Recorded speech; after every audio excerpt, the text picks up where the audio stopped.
आवाज़ दे सजा बादल हवा खड़ी थी रुले। आवाज़ दे सजा बादल हवा खड़ी थी रुले।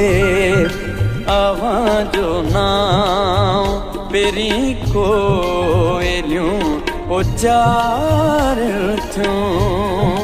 आवाज़ो नाव पेरी कोयलियूं उचार थियूं। बुंभे बुंभे ते दिया कामणियों के बार थियूं।